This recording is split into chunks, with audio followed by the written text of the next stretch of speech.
Welcome back to Reading Bear. Today, we will take a look at some new malicious compliance stories. And if you enjoyed my content, please don't forget to subscribe to my channel and post some bear emojis in the comments. Let's go! The first story is titled, "You Can Use One Flashcard on the Test." I recently found this subreddit and think it is splendid. It reminded me of something I did freshman year. I have always been a lazy human.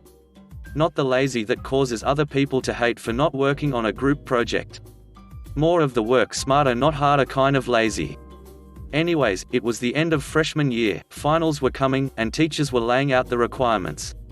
My English teacher was giving us a test on all 240 vocabulary words for the final. It was going to make up a considerable portion on the grade. Anyways, she said we could use the front and back of one flashcard. So I had an idea. I didn't know too many of the words, so I just decided to use the flashcard. Most kids had like 8 words on their card if they even bothered to fill it out at all, but not me. Let me say that it would be challenging for anyone to get me to work as long and as hard as I did on that card. First I got my ruler and made about 30 lines 1 millimeter apart from one another. Then I took a word list and alphabetized it.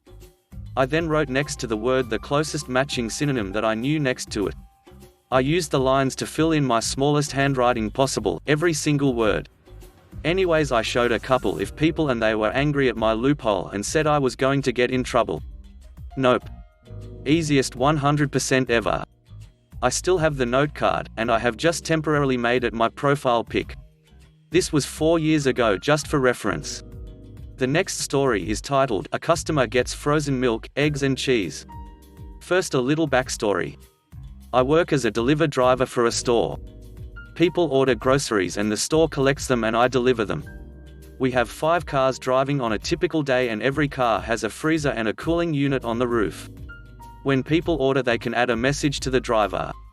Today I had a customer and I got the feeling he is a giant hole from the way he complained in the message that the food wasn't cold enough last time. Our cars stay around 4 to 7 degrees Celsius. The customer stated that everything that is cold has to go to the freezer. So, in the freezer they went minus 20 degrees Celsius. At this point I should mention that he was the last delivery.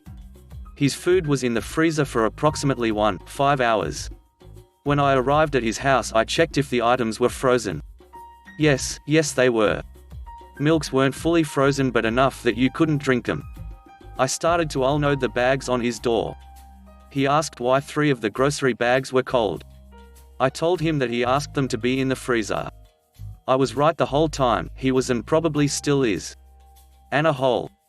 Then he just starts ranting about I should know what he meant and swearing pretty much. I showed him the printed receipt that stated that every item that has to be cool I have to put them in the freezer. I thanked him and told have a good day with the biggest smile I could. He let out a little grunt and closed the door. I could hear him swearing through the door. Then I gleefully walked to my car and went back to the store. He had already called there and complained. The worker who answered the phone told him the same thing I said. You asked for it and you got it, what is the problem? If he hasn't been so rude in the message I would have just put his stuff in the back and make sure they are as cold as possible. For those of you who think this was a little extreme, the message contained only very rude orders and slandering of my colleague. The next story is titled, "Child Actor Following the Letter of the Law." Years ago when I was in college, I was in a production of Peter Pan that included many local children in the cast. There was this one kid I got to know, I'll call him Joe because I've long forgotten his name, that was an inspiration to us all. Most of the kids in the production were somewhere between ages 6 to 10. Joe was very small for his age, so he passed for about 10 when he was actually 13 or 14.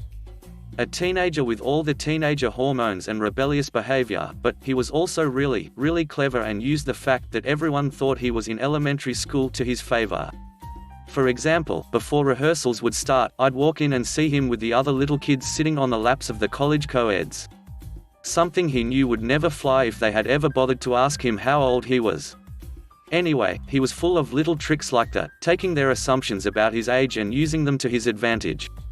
Fast forward past rehearsals to opening night. Once we went into performances and most people were on stage, no one really had time to babysit the child actors in between their scenes. Their parents all wanted to be in the audience and the rest of us were college kids. Somebody higher up than me decided to roll out an old 10 by 10 square of carpet far away from the stage and make the rule that no kid was allowed to leave that carpeted area. The adults were very patronizing, lots of, "Are you on the carpeted area?" in sing-song Y voices every time a bored kid was caught trying to inch closer to the stage. It was some of the laziest child wrangling I've ever seen. The kids just wanted to be close enough to the action to see what was happening, and the carpet was so far behind the scenery that they couldn't see anything. Anyway, during a performance, as I'm running back to the dressing room, which was part of the backstage area through a scene shop that was filled with dangerous tools, I see Joe standing outside the women's dressing room. So, I ask him in my best conspirator voice what he thinks he's doing off the carpeted area. With the extreme confidence of someone that knows he's in the right, Joe replies, "I'm on the carpeted area." I'm looking at him, he's looking at me, then we both look down at his feet. That little genius lost boy had found a blade, cut perfectly feet-shaped pieces of the carpet from the carpeted area, and gaff-taped them to his feet. Thus, by the letter of the law, he was still on the carpeted area, yet free to wander around. The fallout was more supervision and locking up all the loose blades, but I'm pretty sure they also relaxed some of the carpeted area crap and let the kids watch the action from the wings. This was easily 20 years ago. I don't know what happened to that kid or where he ended up. He'd be in his 30s now. Wherever you are, Joe, know that I still tell this story to my college kids as the perfect example of why you never underestimate creative children. I tip my hat to you, you glorious brat. Edit, for those of you worrying about Joe being a creepy little kid. 20 years after the fact. He wasn't. He was clever and sweet, so in protecting his rep retroactively, I'd like to address what I'm assuming are concerns. If your concern is him sitting on women's laps. Well, people treat little children like things. They pick them up, touch them, give them orders, they never ask them how they feel or what they think. They rarely get consent before ruffling a kid's hair or sweeping them up into a hug. If any of those women had spoken to him instead of at him, they would have known he was older than he looked. He didn't crawl onto their laps and make them hold him. They were all beside themselves to play act mother to all the lost boys, and he went with it. Think of it as a group of young women with a pile of kittens. They just picked them up as they caught them to show each other how cute they were. That might sound harsh of me, but it was how I saw it at the time. I don't interact with children like that, which is why I knew how old Joe was and what grade he was in. We talked about books he'd read and about what Never Never Land would be like if it were real. Treat kids with respect. The other reason for confusion might be the part of the story where I found him outside the women's dressing rooms. That's a flaw in the geography of my writing. I didn't mean to imply that he was spying on the women. He wasn't standing there watching them from the shadows. He was walking around backstage, and that's just where we ran into each other. He could have been coming back from the bathroom, on his way to the men's dressing room, where the boys all dressed and kept their stuff, or just exploring the literal treasure trove of weird theater things stored in that area. It's the backstage at a theater, lots to do. The next story is titled, Write with Blood If I Have to. Fine, this happened to a classmate of mine, and I was lucky enough to witness it. A couple of years ago in high school, we were going to take a regular exam for a class one don't remember. The exam was right after our recess. Unlucky for us, the teacher that would supervise us during the exam was one of the worst teachers most of us have ever seen. This teacher was also a sub, coming from another high school where teachers could abuse students as much as they liked. My high school had a much higher pay than hers, so she wanted to be a good sub and get hired as a full-time staff. Let's call my friend as Frank, and teacher as Karen. We sat down, attendance taken, and Karen gave us the green light to start the exam. Suddenly Frank says damn it, which gets the attention of Karen, and the following conversation ensues. Frank, ma'am, my pencil is broken. He was using a mechanical pencil. Can I get one from a friend? Karen, no you can't. I told everyone before the exam that I would not allow pencil or eraser swapping. You should have checked it. She said this during our recess time, so unless you came 6 to 7 minutes early you wouldn't know it. Frank, it was working. It got broken when I was solving the first question. Look, I even wrote my name with it. Karen, I don't care, not my problem. Frank, Sue, what am I supposed to do then? Karen, I told you, I don't care, write with blood with you have to. At this point there is a small silence, and Karen has a small smile on her face, thinking she has won over a high school student and satisfied her ego. In my high school we had 2 vice principals, and one of them would be checking every exam room at the beginning of an exam to make sure everything is okay, attendance, missing exam sheets, etc. And we had glass class walls so you could see outside pretty easily. Frank, spotting the vice principal, is about to enter the classroom. Frank: "Ma'am, can I get up to take a pin from the pin board?" We had one in every classroom. Karen: "What? Why?" Frank waits for a few seconds for vice principal to enter. When she enters: Frank: "You told me to write in blood if I have to. Since you don't let me borrow a pencil from a friend and I don't want to get 0 from this exam, I would like to get a pin to put a hole in my finger and write with my blood." Vice principal is shook, looking horrified and just frozen. Vice principal: "What are you talking about, Frank?"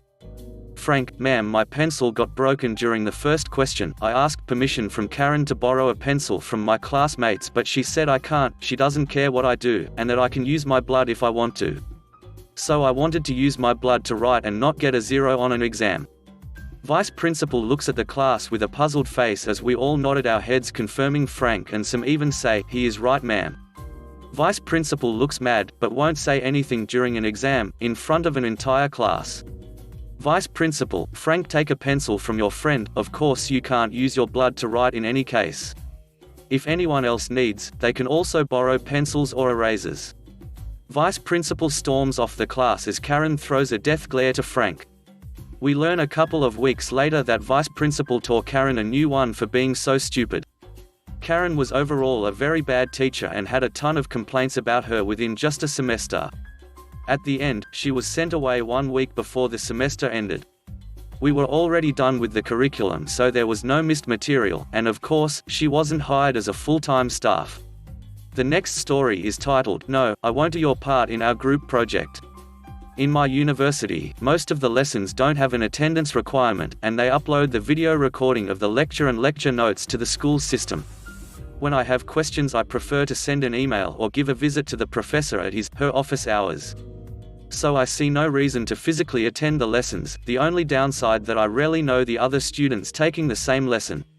This becomes a problem in some courses when there is a mandatory group project. That's mean you are not even able to upload the project to the school system unless you choose your group members. I always end up with the other people who have nothing to do with school and do absolutely nothing to help with the project.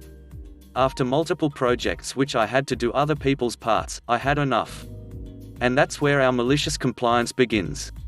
In one of the hardest courses in our department, we had a massive 6-people project which was 40% of our total grade. Now, to pass the course you had to take a minimum of 50%. That's mean with a good project you can almost guarantee that you can pass the course with a minimum grade, but this is still a big deal since on average people take this course 3 times before passing it. We had 2 months to finish the project, and for the first 2 weeks I emailed, messaged, called my team members about the project, but they always had some excuse about why they can't join the meetings and why they can't talk right now.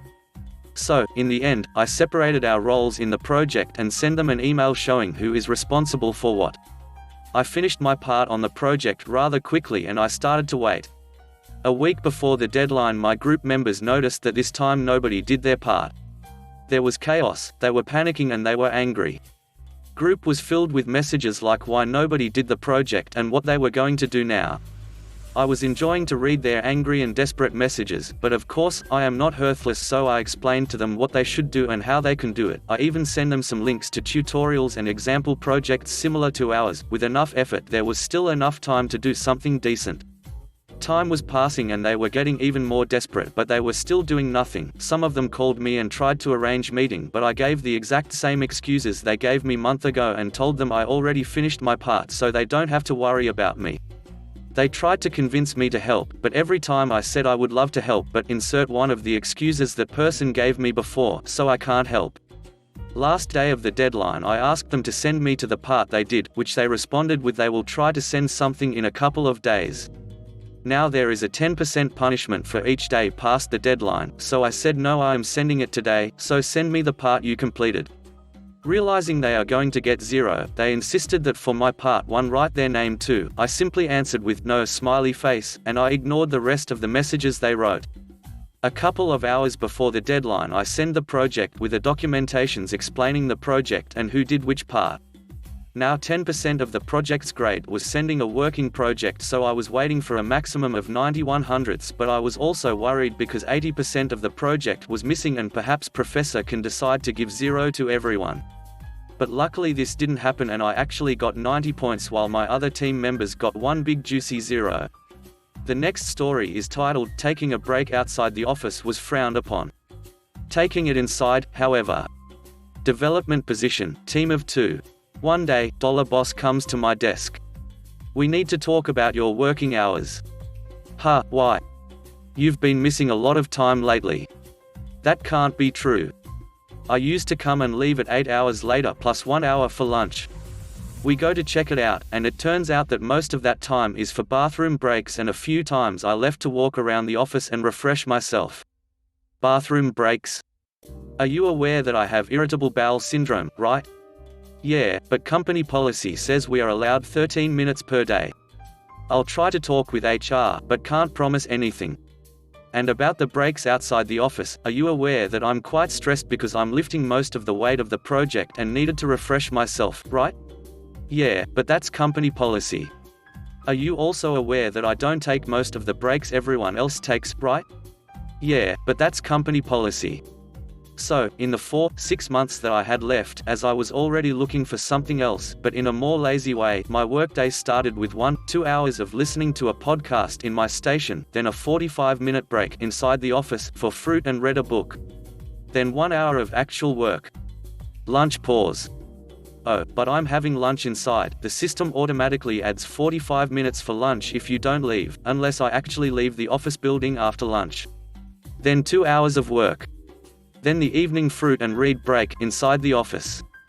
Then 1 hour or so of work in a personal project and read documentation and technical stuff. The best part is that they didn't really notice a drop in productivity on my side. And all because the new boss wanted an Excel with numbers. Well, he got it. And one less developer. The next story is titled, Want me to dig through all the trash? Alrighty, I'll dig through all of the trash. Alrighty, so. I'm a janitor at a big blue chain grocery store, and part of my daily routine is to check the parking lot trash cans for trash, and bring in any full bags in this big grey tote cart on wheels, and it comes through the front doors. The back doors are either too small or raised off the ground for semis, so those aren't options, as well as the compactor we use is inside. Like every store, we have large metal detectors that beep and buzz if a stolen item still has its RFID tag, or if a store phone is accidentally taken out in a pocket. Being a don't act, just watch store, as well as having parking lot pickup for stuff, a lot of these active chips end up in the trash. So, when my cart passes through those detectors going inside, they almost always go off, and get ignored as I'm clearly not walking out with the stuff. Cut to the morning of the day I'm making this post, and corporate is there. You know the type. Big. Mean. Stickler for the rules, as you should be. He hears the beeping, sees the cart and demands that I remove the offending item so it can be scanned out. Now, company policy is to just leave stuff like this, that's beyond salvage or donation, as the budget has wiggle room for lost items anyways. But no, corporate insists that I get it out right there, in the store lobby. So I open the lid of the cart. Now, anyone who's ever made trash knows that the longer it sits and the hotter it is, the more maggots pile up. This trash had been out there for the 2 days I had off and no one did it, and it's currently the warm and wet season where I live. I'll spare you the details, but when corporate saw the white shag carpeting that was the circle of life coating the bottom of that cart from where a bag busted, well, I don't think he would have made me do it. But I pulled up my rubber gloves, found that lost item, some Advil package with the security device still on it, and held it out to him. He told me that he'll just find the item number and mark it that way. Was it worth it, sticking my hands in that again, in the middle of all this in the world? You bet it was. The next story is titled, You Should Have Turned Back There. This happened when I was younger, not sure of the exact age but I'm guessing around 8 to 9. Some background: I used to get yelled at all the time for interrupting. I was taught to say, excuse me, if I needed someone's attention, and that usually worked, but my parents were pretty irritable, so depending on their mood I would get yelled at even if I tried to be polite. So we were on a trip to Baltimore, and we decided to take a day trip to Washington, D.C. At the end of the day we were trying to find our way out of the city. This was way before GPS, and my parents got lost. So of course they start arguing with each other trying to figure out which way to go, and after about a half hour of this we came to an intersection I recognized. I knew we needed to turn right, but I could see my dad was going to go left, so I tried to tell him. "Excuse me," I said, to which my dad said, "Hey, we're talking, don't interrupt." So I said, "But it's important," and my mum cut me off and said, "No, we are talking right now, you need to learn to wait until we're done talking and then you can tell us." I knew they weren't going to listen, so I gave up and waited. Finally, after we had turned and driven several blocks, they stopped talking and my mum asked what I wanted. "You should have turned right back there." "Are you sure?" "Yes, I recognized the building, we drove by it on the way in." They discussed this amongst themselves for a minute before realizing I was right. So they turned around and managed to find their way out after that. They also started listening to my interruptions more often. The next story is titled, Revenge of the Dishwasher. So a little backstory, my dad's older sister, aunt, is a hard person to nail down. Sometimes she is the sweetest person you've ever met, other times she is a total Karen. Well, a few months back her husband, my uncle, passed away, RIP, and it was a total shock to everyone, and then right after the world stopped, leaving her with only my cousin, which has brought out much more of her Karen side. The story. So with everything starting to reopen and it being okay to have small gatherings again, my dad and I went down to visit my aunt. She had gotten a new dishwasher and my dad nearly flipped when he found out she was going to pay someone a ridiculous amount of money. I don't remember exact amount, but it was a few hundred more than when my mum got hers installed. We drove down to her house so my dad could install it for free. So we get there and the fun begins right away. My aunt complains about where I parked. It was next to her. I drove because my car is newer than dad's, so I moved. Then she complained about parking there because the guy she had paid to cut her lawn was coming, so I moved again. All this time she isn't telling me where she wants me to park either. She's just telling me I picked bad places despite her enormous driveway. And after 2 or 3 more times of playing Simon Says, I end up on the other side of her car, which she decides is perfect. So we go in and I greet my cousin, who I haven't seen for about a year due to her being in college. She's awesome and not entitled at all. Her and I sit around and chat for a while and my dad gets to work on the dishwasher. At first aunt was super nice, offering me snacks, trying to make my dad sit down and have coffee, etc. But dad wanted to get the job done because he lives 2 hours away and I live 2 hours north of him, but was staying with him for the weekend, which was how I got roped into this. My aunt starts going on about how she is so happy to finally have a dishwasher that will be flat against the counter, starts questioning if my dad is doing it right, and overall slowly turning from Dr. Jekyll to me. Hyde. Then she comes in and interrupts my cousin and I's conversation to ask me about my job and stuff, while only half listening when I answer her questions. I knew she was only half listening because I'd talk about something and then immediately after I'd stop talking she would ask me a question about what I just told her, so it was a lot of repeating myself. Then she starts in on my looks, how I've gained weight, how my hair would be so much prettier if I straightened it and brushed it properly. My hair is straight and long and I brush it just fine, it's just a little frizzy sometimes, and so on. I'm self-conscious about my looks, especially because my cousin is a pageant queen. Explain a lot about Aunt Huh? And I'm not exactly skinny, I'm squishy but not fat. So instantly my self-esteem is going down and my cousin steps into the rescue and starts changing the subject to lunch. My aunt is distracted and instantly tells us we are ordering Chinese food, knowing I hate the Chinese place that she always orders from, and my dad only eats Chinese food on my birthday. She goes in telling my cousin to get lunch specials. My cousin explains that due to them only doing curbside that they're not doing lunch specials. My aunt doesn't like this answer and tells cousin to check their website. This starts a whole argument where my cousin has to check not only their website but their Facebook page and has to call them and ask about lunch specials just to appease my aunt, who even went as far as to demand my cousin ask them to make an exception. I tell her it's fine because that place typically had lunch specials with shellfish in them, which I'm allergic to. I've told my aunt this 1,000 times and every time is like Groundhog's Day and the same conversation always ensues. Are you sure? You ate it when you were little, could it have been something else you reacted to? What about lobster? Are you sure it's all shellfish? Yeah, I hate that conversation. So we decided what to order and shocker, my aunt got shellfish. They make these crab things that look exactly like their chicken fingers, so immediately that's out for me. I ordered fried rice and beef teriyaki for me and my dad. Cousin goes to get it and comes back. Aunt immediately dumps most everything on a plate, including the chicken fingers and the fried crab things together on top of the beef teriyaki, so I can't tell which is which. I ended up eating most of the fried rice, which of course I heard about. At this point through lunch, my aunt is laying into my cousin about everything that's bothering her that day.